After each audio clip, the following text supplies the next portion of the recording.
آج کے اس خاص تجزیے میں ہم ایک ایسی پراسرار دنیا میں غوطہ لگانے والے ہیں جو عام آنکھ سے بالکل اوجھل ہے۔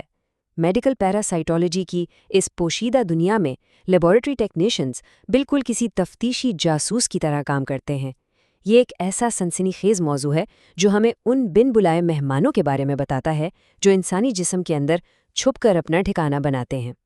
ذرا سوچیں، کیا ہو جب ہمارا اپنا جسم ہی اندیکھے حملہ آوروں کے چھپنے کی بہترین جگہ بن جائے؟ یہ صورتحال کسی ہائی الرٹ کرائم سین سے کم نہیں ہوتی۔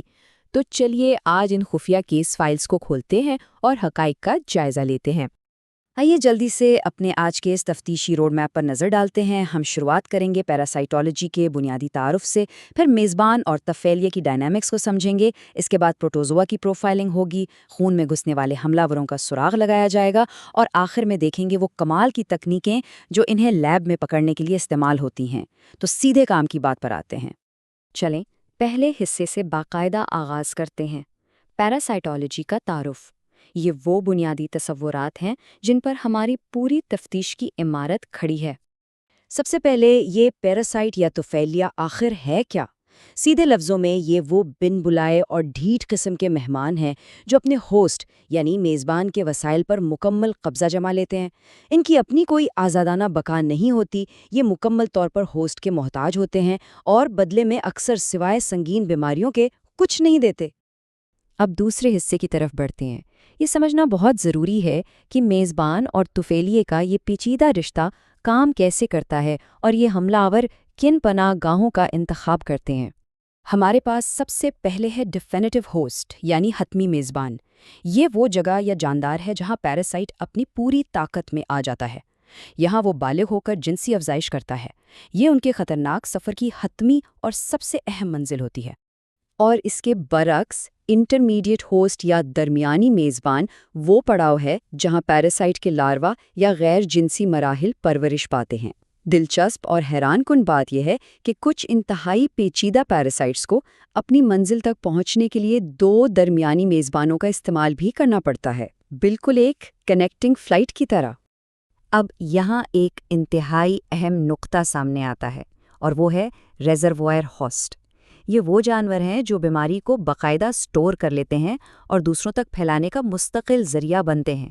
یہی وہ وجہ ہے جو بیماریوں کو جڑ سے ختم کرنے کے عمل کو اتنا مشکل اور پیچیدہ بنا دیتی ہے، کیونکہ یہ ایک طرح سے انفیکشن کا چلتا پھرتا پاور ہاؤس ہوتے ہیں۔ طبی لحاظ سے اہم ان پیراسائٹس کی درجہ بندی سمجھنا بھی دلچسپ ہے۔ ہمارے ان ملزمان کا خاندانی شجرہ بنیادی طور پر دو حصوں میں بٹا ہوا ہے۔ ایک طرف ہیں یک خلوی یعنی سنگل سیل والے پروٹوزوا اور دوسری طرف ہیں کثیر خلوی یعنی ملٹی سیلولر ہیلمنٹس۔ آج کی اس تفتیش کا بڑا حصہ ان سنگل سیل والے پروٹوزوا پر ہی مرکوز رہے گا۔ اور اسی کے ساتھ ہم تیسرے حصے میں داخل ہوتے ہیں، پروٹوزوا کی پروفائلنگ۔ سب سے پہلے آنتوں میں چھپنے والے ان مجرموں کی کیس فائلز دیکھتے ہیں۔ یہاں ہماری پہلی ملاقات ہوتی ہے جیارڈیا لیمبیلیا سے۔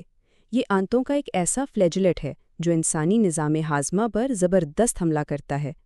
اس کی موجودگی سے جسم میں خوراک جذب ہونے کا عمل بری طرح متاثر ہوتا ہے، جس کا نتیجہ تیزی سے گرتے ہوئے وزن اور شدید انیمیا یعنی خون کی کمی کی صورت میں نکلتا ہے۔ آئیے دیکھتے ہیں کہ یہ پوری کارروائی آخر ہوتی کیسے ہیں۔ یہ سفر آلودہ خوراک یا پانی کے ذریعے ایک انفیکٹو سسٹ کے نگلنے سے شروع ہوتا ہے۔ یہ سسٹ بڑی خاموشی سے معدے سے گزر کر چھوٹی آنت کے ابتدائی حصے میں پہنچتا ہے، جہاں یہ ٹروفوزوائٹ کی شکل اختیار کر کے اپنا ڈیرا جما لیتا ہے اور تباہی مچانا شروع کر دیتا ہے۔ اب ذرا اس ساخت کو غور سے سمجھیں۔ یہ کسی چہرے کی دو آنکھوں جیسا لگتا ہے نا؟ دراصل یہ اس کے دو واضح نیوکلیس ہیں اور ساتھ ہی اس کے فلیجلا بھی موجود ہیں، جن کی وجہ سے یہ ایک گرتے ہوئے پتے یعنی فالنگ لیف جیسی منفرد حرکت کرتا ہے۔ لیب میں مائکروسکوپ کے نیچے اس کی یہی سب سے بڑی اور کلاسک پہچان مانی جاتی ہے۔ آنتوں کے بعد اب ہماری اس تفتیش کا رخ ایک نئے اور زیادہ خطرناک کرائم سین کی طرف مڑ رہا ہے، اور وہ ہے انسانی خون کا بہاؤ۔ چلتے ہیں چوتھے حصے کی طرف۔ خون کے ان حملہ آوروں میں سب سے بدنام زمانہ اور ہیوی ویٹ نام ہے پلاسموڈیم۔ یہ سپوروزوا کلاس کا وہ خطرناک پیراسائٹ ہے جو ملیریا جیسی جان لیوا بیماری پھیلاتا ہے۔ پوری دنیا میں صحت عامہ کے لیے یہ ایک ایسا بڑا خطرہ ہے جس کے سنگین اثرات کا انسانیت صدیوں سے سامنا کر رہی ہے۔ اس کا لائف سائیکل کمال کی حد تک پیچیدہ اور منظم ہے۔ ذرا اس چارٹ کے فلو پر غور کریں۔ یہ پیراسائٹ دو مختلف محاذوں پر کام کر رہا ہے۔ ایک طرف انسان کے جگر اور خون کے خلیوں میں یہ غیر جنسی طریقے سے یعنی شیزوگنی کے ذریعے اپنی تعداد بڑھاتا ہے، اور دوسری طرف مادہ اینوفیلیز مچھر کے اندر اس کا جنسی سائیکل مکمل ہوتا ہے۔ واقعی ایک ماسٹر مائنڈ مجرم۔ اور یہ رہے ہمارے ناقابل تردید فورینزک ثبوت۔ خون کے سرخلیوں کے اندر موجود یہ انگوٹھی نما یا رنگ شیپڈ شکلیں اس بات کا واضح ثبوت ہیں۔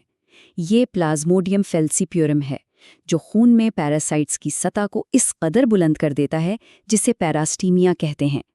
یہ سیدھا سیدھا خون کے خلیوں پر ایک انتہائی خطرناک ہائی جیکنگ ہے۔ اب ذرا ایک اور خونخوار مجرم ٹریپینوسوما کی پروفائل کا جائزہ لیتے ہیں۔ سرخ خلیوں کے بیچ میں یہ فلیجلا والے ٹریپینوماسٹیگوٹس تیرتے ہوئے انتہائی واضح طور پر نظر آتے ہیں۔ پلازموڈیم کے برعکس یہ خلیوں کے اندر نہیں گھستے، بلکہ خون کے بہاؤ میں خلیوں کے درمیان خالی جگہوں پر نیویگیٹ کرتے ہوئے اپنا راستہ بناتے ہیں۔ یہ سب جاننے کے بعد اب ہم اس تجزیے کے آخری اور شاید سب سے دلچسپ حصے پر آ گئے ہیں، لیبارٹری کی تفتیشی ٹیکنیکیں۔ آئیے دیکھتے ہیں کہ ان خوردبینی مجرموں کو پکڑنے کے لیے آخر کون سے ہتھیار استعمال ہوتے ہیں۔ خون کی فورینزک تفتیش کے لیے لیب کے یہ جاسوس دو بنیادی تکنیکوں کا سہارا لیتے ہیں۔ پہلی ہے تھک فلم یا موٹی تہ، جس میں زیادہ مقدار میں خون لے کر خلیوں کو توڑا جاتا ہے تاکہ پیراسائٹس کو بڑی آسانی سے اور تیزی سے ڈھونڈا جا سکے۔ دوسری ہے تھن فلم، جس میں خلیوں کو میتھنول سے محفوظ رکھا جاتا ہے تاکہ پیراسائٹ کی باریک شکل، ساخت اور خد و خال کا تفصیلی مطالعہ کیا جا سکے۔ دونوں کے مقاصد بالکل مختلف مگر اہم ہیں۔ پریکٹیکلی ایک ٹیکنیشین شیشے کی سلائیڈ پر کچھ یوں سیٹ اپ بناتا ہے، ایک سائیڈ پر خون کا موٹا قطرہ اور دوسری طرف اسی کی ایک پتلی سی تہ بکھیری جاتی ہے۔ یہ مخصوص لے آؤٹ اس لیے تیار کیا جاتا ہے تاکہ مائکروسکوپ کے نیچے بہترین سے بہترین نظارہ اور شواہد مل سکیں۔ لیکن تب کیا ہو جب تفتیش کے دوران ثبوت بہت ہی کم ہوں؟ ایسے میں فارمل آئتھر سیڈیمنٹیشن کا یہ کیمیکل سینٹریفیوج طریقہ کام آتا ہے۔ نمونے کو اتنی تیزی سے گھمایا جاتا ہے کہ کانسنٹریشن کی وجہ سے پیراسائٹس کے باہری انڈے ٹیوب کی تہہ میں جمع ہو جاتے ہیں، اور یوں کوئی بھی مجرم تفتیش کی آنکھ سے بچ کر نہیں نکل پاتا۔ اور اب آتا ہے سب سے مہارت طلب کام، مائکروسکوپ کے نیچے اصلی پیراسائٹ کے سسٹ اور کسی عام سی چیز جیسے کہ بے ضرر بال، پولن یا سبزی کے ریشے میں فرق کرنا۔ یہ بالکل کسی پزل کو سلجھانے جیسا ہے۔ یہاں ایک ماہر لیب ٹیکنیشین کی عقابی نگاہوں اور قابلیت کا اصل امتحان ہوتا ہے کہ وہ ان دھوکہ دینے والے سٹرکچرز میں سے اصلی مجرم کو کیسے پہچانتا ہے۔ ان تمام شواہد اور مجرموں کی کارروائیوں کو اتنے قریب سے دیکھنے کے بعد یہ سارا تجزیہ اس گہرے سوال پر آ کر ٹھہرتا ہے، جب ہمارے اپنے ہی جسم کے اندر لاکھوں مائکروبز اور ممکنہ طور پر یہ خوردبینی حملہ آور ہر وقت موجود رہتے ہیں، تو کیا ہم کبھی واقعی اپنے جسم میں اکیلے ہوتے ہیں؟ یہ پوشیدہ اور اندیکھی دنیا جتنا حیران کرتی ہے اتنی ہی خوفزدہ بھی۔ یہ واقعی ایک گہری سوچ کا مقام ہے۔ امید ہے اس تجزیے سے بہت کچھ نیا جاننے کو ملا ہوگا۔